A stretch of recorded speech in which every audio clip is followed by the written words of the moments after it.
Assalamualaikum warahmatullahi wabarakatuh. Halo, nama saya Tiara Amelia Saputri. Saya dari kelas 11 MIA 1. Di sini saya akan mengerjakan praktikum cara membuat koloid menggunakan agar-agar. Untuk lebih lanjut jangan lupa tonton sampai habis karena saya akan memberitahu cara pembuatan alat beserta bahannya. Tapi sebelum kita lanjut ke videonya, kita simak dulu yuk apa itu koloid. Sistem koloid adalah campuran antara dua zat yang punya perbedaan fase dengan partikel terdispersinya tersebar merata dalam fase pendispersinya. Alat dan bahan yang digunakan: 1. Serbu agar-agar. 2. Gula pasir secukupnya. 3. Air. 4. Pengadu atau whisk. 5. Mangkuk cetakan. 6. Panci untuk merebus. Proses pembuatannya. Di sini saya akan membuka bungkus dari agar-agar sebagai bahan utamanya. Di sini saya menggunakan agar-agar dari Nutrijel.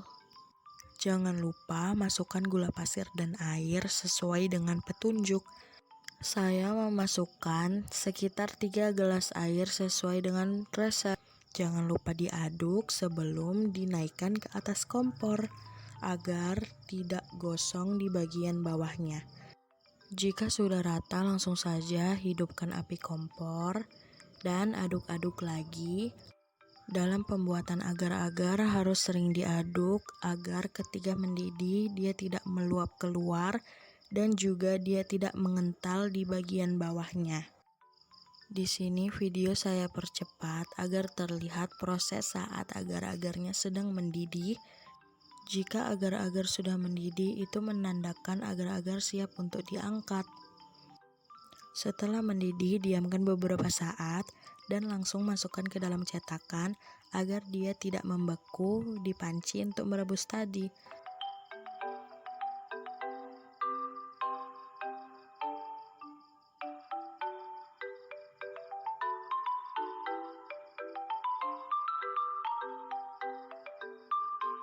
Proses pembentukan koloid pada agar-agar. Pada pemasakan agar-agar terjadi reaksi hidrolisis. Proses pemanasan dengan suhu yang lebih tinggi dari suhu pembentukan gel akan mengakibatkan polimer karagenan dalam larutan menjadi molekul acak. Bila suhu menurun, maka karagenan akan membentuk struktur double helix dan membentuk polimer, dan apabila penurunan suhu terus dilanjutkan, polimer-polimer ini akan terikat saling silang secara kuat dan dengan makin bertambahnya bentuk helix akan terbentuk agregat yang membentuk gel yang kuat. Sifat koloid pada agar-agar. Di sini agar-agar mempunyai sifat koloid liofil, dalam arti agar-agar yang belum jadi atau dalam fase cair teradsorpsi oleh fase padatnya sehingga mengakibatkan seolah-olah bentuk agar-agar adalah padat. Lanjut, jenis koloid pada agar-agar. Agar-agar termasuk koloid jenis gel.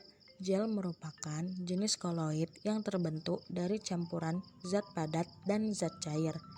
Gel terbentuk karena fase terdispersi mampu mengadsorpsi medium pendispersinya.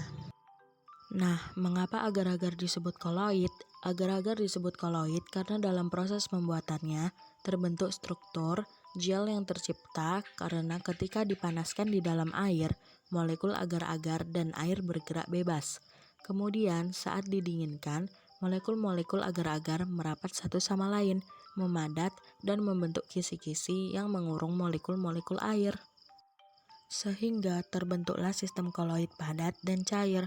Pada sistem koloid ini, yang menjadi fase terdispersinya adalah air dan yang menjadi fase pendispersi adalah molekul agar-agar.